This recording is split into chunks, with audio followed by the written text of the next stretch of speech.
अब ये जो सूखी डाली है, सूखी डाली से क्या आशय है? सूखी डाली से लेखक ये समझाना चाह रहे हैं कि इसकी जो तुलना की गई है,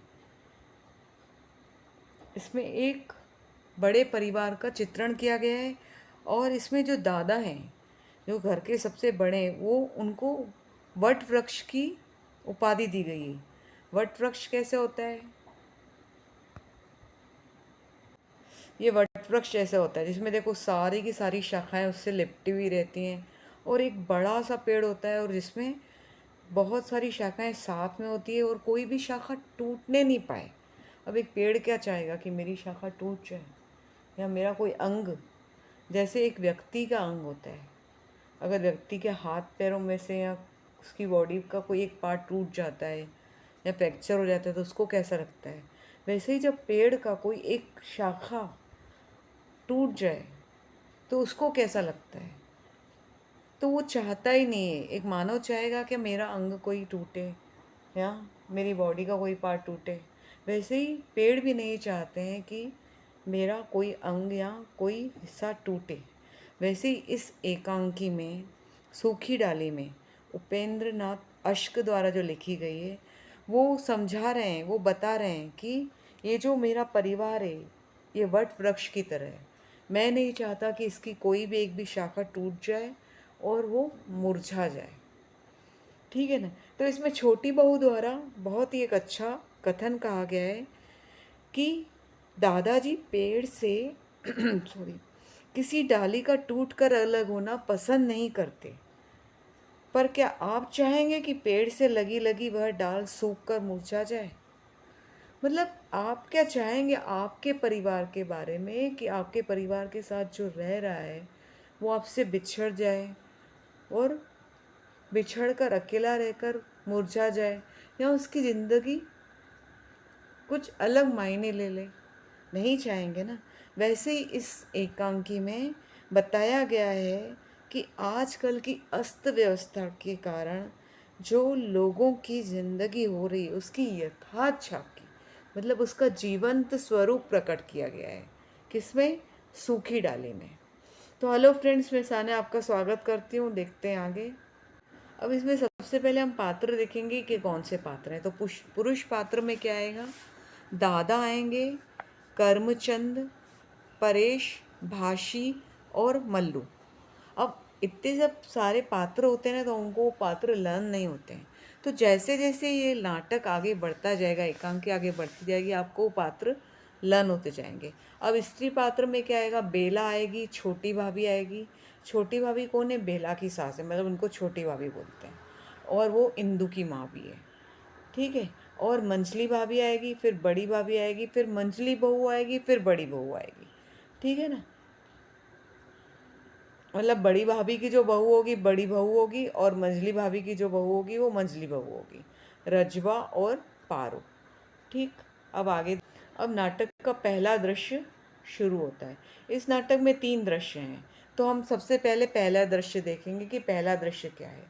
तो मानव प्रगति के इस युग में जब व्यक्तिगत स्वतंत्रता की, अराजकता की हद तक महत्व दिया जाता है और तानाशाही को सभ्य समाज में अत्यंत निंदनीय माना जाता है, मूलराज अपने समस्त कुटुंब को एक यूनिट बनाए, उस पर पूर्ण रूप से अपना प्रभुत्व जमाए, उस महान वट की भांति अटल खड़े हैं। कौन खड़े हैं? कर्मचंद। कर्मचंद कौन है? तो कर्मचंद यहाँ पे कौन होंगे? जरूर दादा होंगे। ठीक है ना? फिर इसमें क्या बता रहे हैं कि एक बड़े छाते की भांति धरती को आच्छादित किए हुए खड़े हैं, अगणित घोंसलों को अपने पत्तों में छिपाए वर्षों से तूफानों और आंधियों का सामना किए जा रहे हैं। मतलब इसमें क्या बता रहे हैं कि जिस प्रकार एक छाता जो होता है वो क्या करता है? पूरी धरती को, पूरी धरती को समेटे हुए खड़ा रहता है कि वहाँ पर पानी नहीं आए, धूप नहीं आए, या कोई एक ऐसी हवा नहीं आए, वहाँ पे पत्ते नहीं गिरे, सबके सब ठीक रहे, स्वच्छ रहे। वैसे ही एक एक व्यक्ति कुटुंब को, एक कुटुंब का एक प्राणी है जिसकी तानाशाही मतलब जिसका ऐसा मतलब ऐसा डिसिप्लिन कहेंगे जो वो सब लोगों को बांध कर उसमें खड़ा है, एक वट की भांति, एक बरगद के पेड़ के भांति खड़ा है। ठीक है ना। वर्षा वर्षों इस वट की संगति में रहने के कारण दादा वट की भांति महान दिखाई देते हैं। मतलब वो बता रहे हैं कि जो दादा है ना, वो वट के साथ इतने सालों तक रहे हैं कि उन्होंने अपना जो व्यवहार है उसकी भांति बना दिया, एक वट वृक्ष की तरह। आयु की 72 सर्दियाँ देख लेने पर भी उनका शरीर अभी तक नहीं झुका है। मतलब जो दादा हैं वो कितने साल के हैं, 72 साल के हैं, और उनका शरीर अभी तक नहीं झुका है।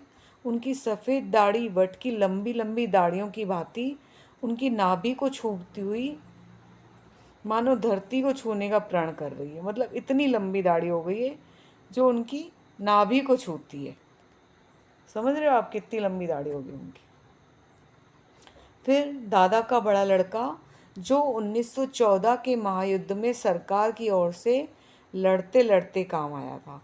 मतलब जो दादा का जो बड़ा लड़का है वो क्या है, वो सरकार की ओर से लड़ते लड़ते काम आया था। इसके बदले में सरकार ने दादा को एक मुरब्बा ज़मीन दे दी थी। मतलब जो उनका बड़ा लड़का है वो शायद युद्ध में मारा गया है, तभी उनको क्या है कि सरकार ने एक मुरब्बा ज़मीन दी, मतलब एक बहुत अच्छी ज़मीन दी थी। किंतु दादा सरकार की इस कृपा पर संतुष्ट नहीं रहे। अपने साहस, परिश्रम, निष्ठा, दूरदृष्टा और रसुख से उन्होंने एक के 10 मुरब्बे बनाए। मतलब कभी कभी एक इंसान को एक बहुत अच्छी चीज़ मिल जाती तो वो संतुष्ट कर लेता है ना कि हाँ मेरे पास रहने के लिए है, अब मुझे कुछ नहीं चाहिए। पर दादा उस चीज़ से संतुष्ट नहीं हुए। उन्होंने एक मुरब्बा ज़मीन से 10 ज़मीनें वैसी की वैसी ज़मीनें बनाई। उनके 2 बेटे और पोते जमीन, फॉर्म, डेयरी और चीनी के उस कारखाने के काम की देखभाल करते हैं। अब इसकी देखभाल कौन करता है, तो उनके पास उनके 2 बेटे हैं, पोते हैं, जो इन ज़मीन और फॉर्म और चीनी के उस कारखाने की देखभाल करते हैं, जो उन्होंने हाल ही में अपनी ज़मीन में लगाए, अभी अभी लगाए उन्होंने। ठीक है ना। सबसे छोटा पोता अभी अभी नायब तहसीलदार होकर इसी कस्बे में लगा है। अब जो सबसे छोटा पोता है ना वो क्या है, तहसीलदार है। और कुछ ही दिनों में उसका विवाह लाहौर के एक प्रतिष्ठित और संपन्न कुल की प्रतिष्ठित लड़की के साथ हुआ है, सुशिक्षित लड़की के साथ हुआ है, इसका पोते का। ठीक है ना। आगे देखते हैं, आगे क्या बता रहे हैं कि उनके छोटे पोते उनके छोटे पोते परेश, उनके छोटे पोते का नाम क्या है, अब देखो, परेश। छोटे पोते का नाम क्या है, परेश। ठीक है ना।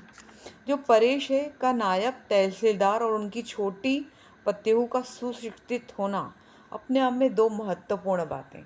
मतलब देखो, जो उनका जो पोता है वो क्या है, तहसीलदार है, और जो उनकी वाइफ आ रही है वो भी क्या है, सुशिक्षित है। तो दोनों ही बातें बहुत महत्वपूर्ण हैं। कैसे कि पहली तो क्या है कि सरकारी हलकों में उनकी प्रतिष्ठा और भी बढ़ गई है और गांव में उनका आदर होने लगा है। और साथ ही उनके परिवार के लिए संकट भी उपस्थित हो गया है। वो कैसे, क्योंकि उनके यहाँ एक पढ़ी लिखी लड़की आ रही है। उनकी जो तीनों बहुएं हैं वो क्या है, वो घर में जो सबसे बड़ी भाभी है, मंजली भाभी है, छोटी भाभी के नाम से पुकारी जाती हैं, वे सीधी सादी महिलाएं हैं। पर अब जो आ रही हैं उनकी, और जो उनकी पोती है इंदु, वो भी प्राइमरी स्कूल तक ही पढ़ी हुई है। पर जो अब सबसे अधिक पढ़ी लिखी जो आ रही है वो कौन है, उनकी एक बहू आ रही है, पोते की बहू। ठीक है ना। मतलब पोते की वाइफ, पत पतोहू कहते हैं उनको, जो घर में छोटी बहू के नाम से पुकारी जाती है। ठीक है। कुटुंब के इस तालाब में इस प्रकार की लहरें सी उठने लगी जैसे स्थिर पानी में बड़ी सी ईंट गिरने से पैदा होती है। अब क्या हुआ, इनका परिवार तो बहुत सीधा साधा था, पर जैसे ही छोटी बहू आई, सॉरी, तो उनके परिवार में एक ऐसी हलचल मच गई जैसे एक समुद्र में हम पत्थर फेंक देते हैं तो वो समुद्र का पानी थोड़ी देर के लिए कैसे अस्थिर हो जाता है, वैसे उनके परिवार में अस्थिरता आ गई। अब वो क्या होता है कि पर्दा इमारत के बरामदे में खुलता है।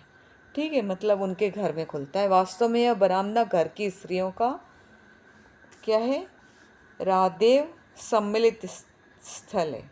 दिन भर इसमें कोहल मचा रहता है। अब देखो, जहाँ पर साथ में लोग रहेंगे तो कोहल तो मचेगा, इतनी बड़ी फैमिली होगी तो। ठीक है ना, इतनी बड़ी फैमिली होगी तो क्या होगा, बहुत शोर शराबा होता है उनके घर में। तो कभी घर की स्त्रियां धूप लेती है, कभी चरखे काटती हैं, कभी गप्पे मारती हैं, है ना, कभी लड़ती झगड़ती है। कुछ ना हो तो स्नान घर में पड़े कपड़े ही धोया करती है। यह स्नानघर बाहर के अहाते में है, दाई दीवार के कोनों में जो दरवाजा है उसके साथ ही बाहर है, मतलब बाहर की साइड जाता है स्नानघर। रसोई आदि से निपट कर दोपहर के बाद घर की दो चार स्त्रियां प्राय रोज कपड़े धोती हैं। अब इतनी बड़ी फैमिली होगी तो वहाँ क्या होगी, दो स्त्रियां कपड़े धो लिया करती हैं, और निरंतर धप की ध्वनि बरामदे में गूंजा करती है। ठीक है ना, जब बड़ी फैमिली होती है तो ऐसे ही होता है। मेरी भी है ना बड़ी फैमिली, तो वहाँ पर भी ऐसे ही होता है कि मम्मी और आंटी मिलके क्या करते हैं, कपड़े धो लेते हैं, और जो दूसरी आंटी है वो खाना बना लेती हैं। तो इनका परिवार भी ऐसे ही है, ठीक मेरे परिवार की तरह। ठीक, अब आगे देखते हैं।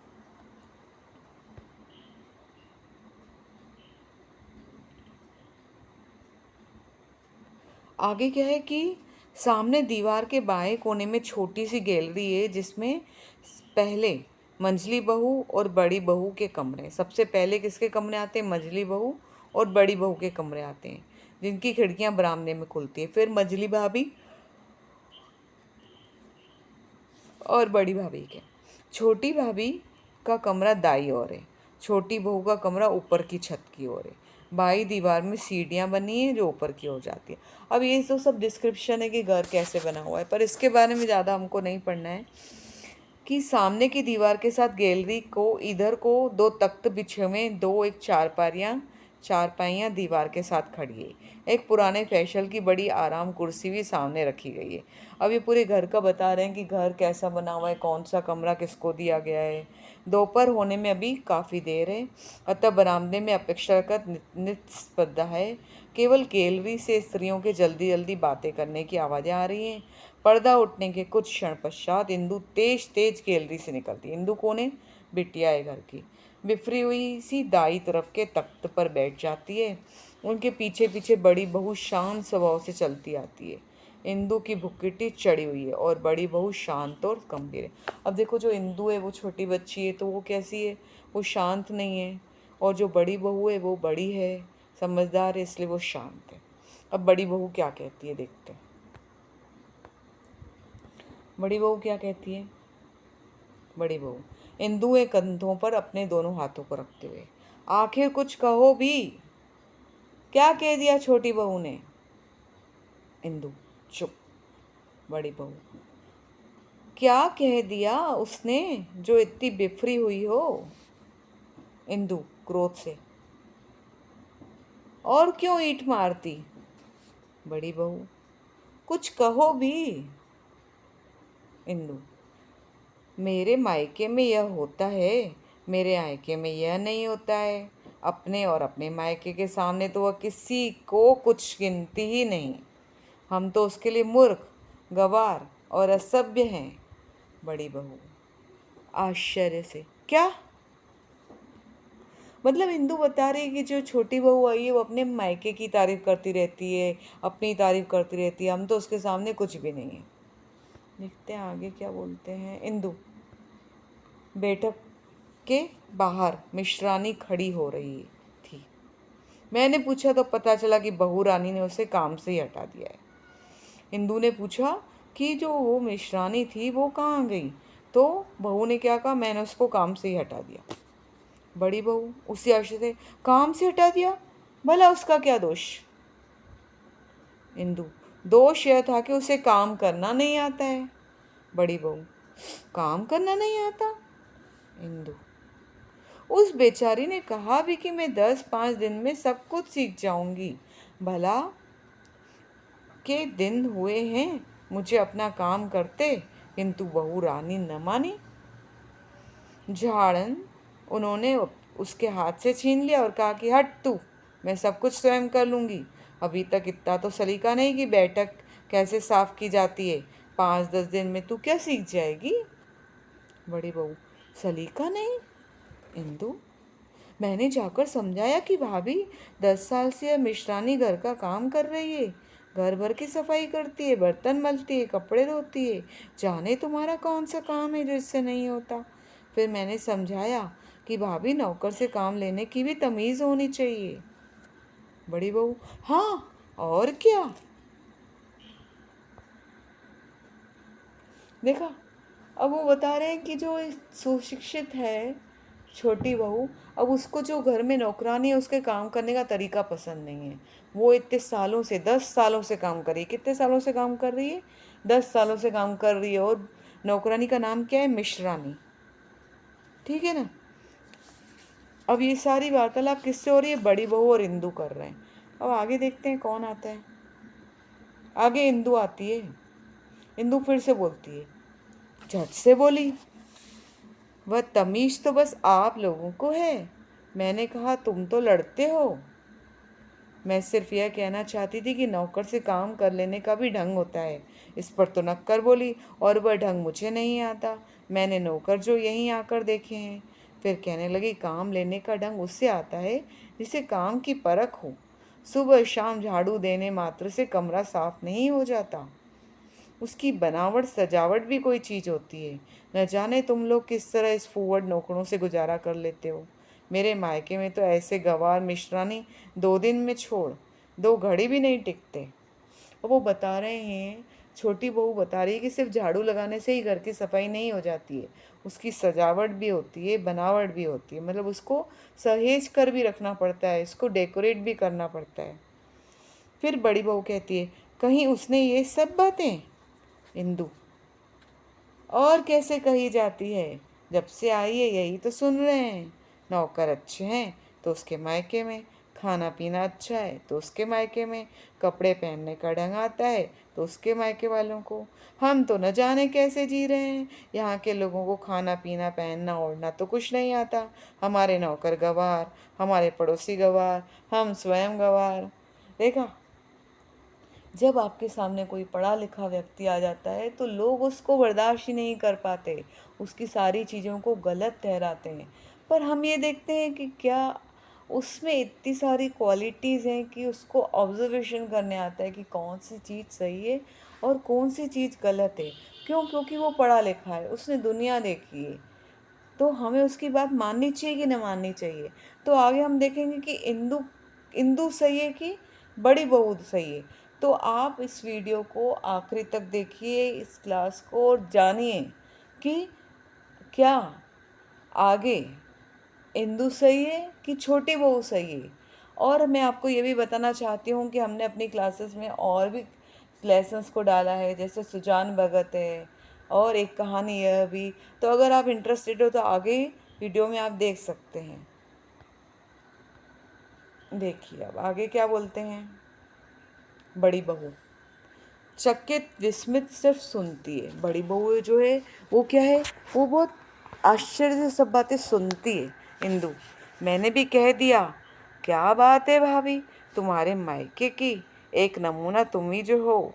एक मिश्रानी और ले आती, हम गवार भी उससे कुछ सीख लेते। दादी दाई दीवार के कमरे में एक छोटी भाभी, इंदु की माँ और छोटी बहू बेला की सास प्रवेश करती है। अब कौन कौन आता है? छोटी भाभी आती है, इंदु की माँ आती है और छोटी बहू बेला आती है। मतलब सास, इंदु, ननंद और छोटी बहू तीनों सास में। उसके पीछे पीछे रजवा है। छोटी बहू, क्यों इंदु बेटी, क्या बात हुई है? रजवा रो रही है, कोई कड़वी बात कह दी? छोटी बहू ने ऐसे। इंदु, मीठी वे कब कहती हैं जो आज कड़वी कहेंगी। छोटी भाभी, ये आज तुम कैसी जली कटी बातें कर रही हो? छोटी बहू से झगड़ा हो गया क्या? अब छोटी भाभी कह रही है। छोटी भाभी कौन है? छोटी भाभी माँ है इंदु की। वो कह रही है कि क्या छोटी बहू से झगड़ा हो गया है क्या? रुजवा भरे हुए गले से। माँ जी, आज उन्होंने बरबस मुझे काम से हटा दिया। इतने बरस हो गए आपकी सेवा करते, कभी किसी ने इस प्रकार अनादर किया। तो रजवा कौन है? रजवा है नौकरानी का नाम है, सॉरी, मिश्री नहीं है। कौन है? मिश्रानी नहीं है, रजवा है। ठीक है ना? तो अनादर न किया था। आगे, मुझे तो माँ जी आप अपने पास ही रखिए, मैं आज से उनका काम न करने जाऊंगी। छोटी भाभी, वह तो बच्ची है मिश्रानी, तू तू भी अपने उसके साथ बच्ची हो गई। इंदु मुंह बिचकाकर, जी हाँ, बच्ची है। रोटी को चोची कहती है। उसे तो बात ही करनी नहीं आती। क्रोध से अपने मायके के सामने तो किसी को कुछ समझती ही नहीं है। गज भर की जबान। इंदु जो होती है, मतलब ननन जो होती है, वो क्या करती हैं, भाभीियों से अक्सर उनकी चलती रहती है कुछ ना कुछ बात। अब बड़ी बहू क्या कहती है, देखते हैं। बात यह है छोटी माँ की, छोटी बहू को हमारा खाना पीना, पहनना ओढ़ना कुछ भी पसंद नहीं है। हो उन्हों हमसे और पड़ोस से हमारी बातों से घृणा है। अब छोटी भाभी बोलती चिंता से, फिर कैसे चलेगा? हमारे घर में तो मिलकर रहना है, बड़ों का आदर करना है, अपने घर की रूखी सूखी दूसरों की चुपड़ी से अच्छा समझना है, नौकरों पर दया करना है, छोटों को प्यार देना है। मंझली बहू बाहर से हंसती हुई प्रवेश करती है। ठीक है ना? अब मंझली बहू आती है। मंझली बहू, मंझली बहू क्या कहती है? खी खी खी खी, हाथ पर हाथ मारती, हा हा हा हा। गैलरी से मंझली भाभी और बड़ी भाभी प्रवेश करती हैं। ठीक है, अब बड़ी भाभी आ रही है ना, दोनों। क्या बात है जो आदित्य हाँ हाँ हो रही है? इंदु, यह भाभी है ना, वह हंसे जा रही है, कुछ बताती नहीं। मंझली बहू, मैं कहती हूँ, अब फिर से हंस रही हूँ। बड़ी बहू, आखिर कुछ कहो भी। मंझली बहू, आज भाई परेश की वह गद बनी कि बेचारा अपना सा मुंह लेके रह गया। छोटी भाभी, ओहो, तुम्हारी हंसी भी बहू। मंझली बहू, मैं क्या करूं, मैं हंसी के मारे मर जाऊंगी। छोटी माँ, अभी अभी छोटी बहू ने परेश की वह गत लगाई, बेचारा अपना सा मुंह लेकर दादाजी के पास भाग गया। मतलब छोटी बहू ने परेश की, मतलब अपने हस्बैंड की भी क्या कर दी,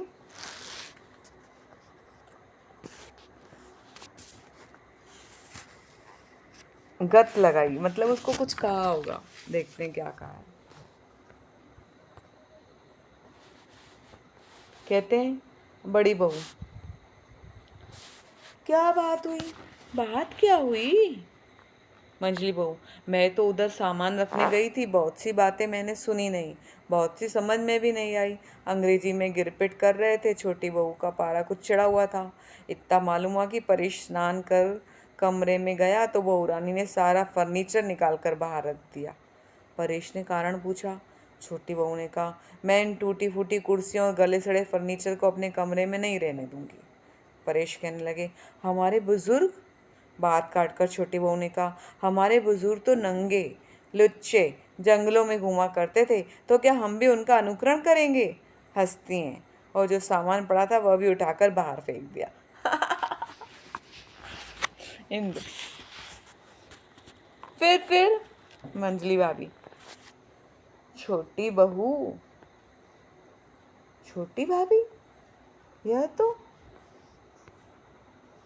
अब सब आश्चर्य कर रहे हैं कि ये क्या हो रहा है, क्या हो रहा है। मंजली बहू, परेश ने कहा, इस फर्नीचर पर हमारे दादा बैठते हैं, पिता बैठते हैं, दादा चाचा बैठते हैं। उन लोगों को कभी शर्म नहीं आई, उन्होंने कभी फर्नीचर के गले सड़े होने की शिकायत नहीं करी। अब यदि मैं जाकर इसे रखने पर आपत्ति करूंगा तो दादा कहेंगे तहसीलदार होते ही लड़के का सिर फिर गया है। अब परेश ये बातें समझ रहा है कि जो चीज़ें हमारी पीढ़ी दर पीढ़ी इस्तेमाल करके आई है, अगर मैं उसको बाहर रख दूंगा तो दादाजी क्या कहेंगे कि मेरे ही नखरे बढ़ गए तहसीलदार बनकर। मंझली और बड़ी भाभी, हाँ ठीक ही तो कहा परेश ने।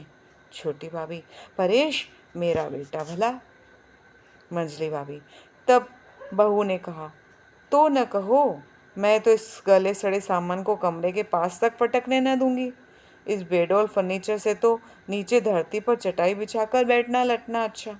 मेरे मायके में तो फिर से वो मायके की तारीफ करने लगी। इंदु क्रोध से, बस, उसे तो अपने मायके की पड़ी रहती है 24 घंटे। मंझली बहू और छोटी बहू ने अपने मायके के बड़े बड़े कमरे और उनके उनके बहुमूल्य फर्नीचर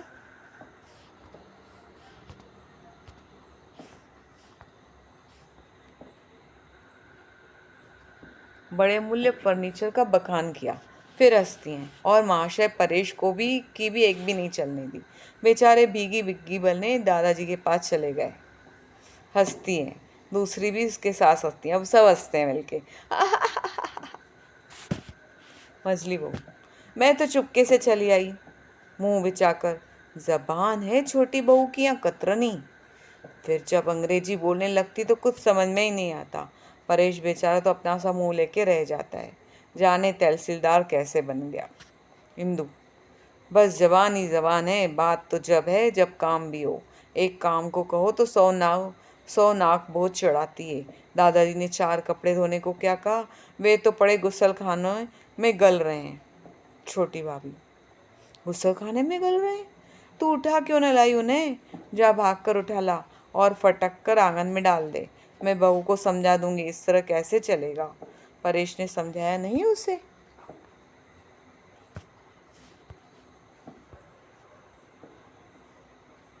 इंदु,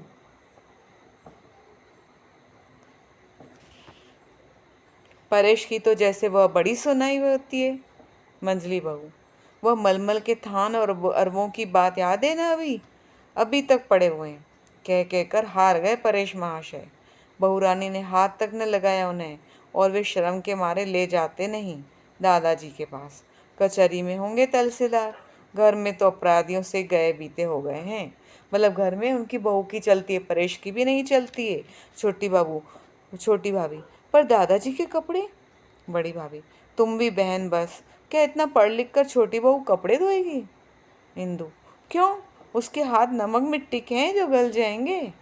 बाहर से दादा के हुक्का गुड़गुड़ाने की आवाज़ आती है। अब दादाजी के हुक्का गुड़गुड़ाने की आवाज़ आ रही है, मतलब बाहर जी दादाजी सब बातें सुन रहे हैं। छोटी भाभी, तुम चलो इंदु, कपड़े फटक कर हाथे में डाल दो, शायद उन्हें ज़रूरत हो, मांगेंगे तो बहू को समझा दूंगी। पर्दा गिरता है। अब हमने आज एक पढ़ा जो ये है पहला दृश्य, अभी दूसरा और तीसरा दृश्य और बाकी है। कहानी या एकांकी बोलेंगे हम इसको, नाटक है जो ये बहुत ही ज़्यादा इंटरेस्टिंग है। आगे देखेंगे दादाजी, छोटी बहू, मंझली बहू सब मिलकर क्या करते हैं, कैसे उनके घर में मज़ा आता है, उनकी रोचक बातें। छोटी बहू सारा दिन जो मायके मायके करती रहती है वो क्या करती है, परेश क्या करता है, दादाजी कैसे सबको ठीक करते हैं, या आगे जाके कौन ठीक करता है, क्या क्या होता है, आगे सब देखेंगे। तो नेक्स्ट वीडियो में बने रहिए। Thanks you very much.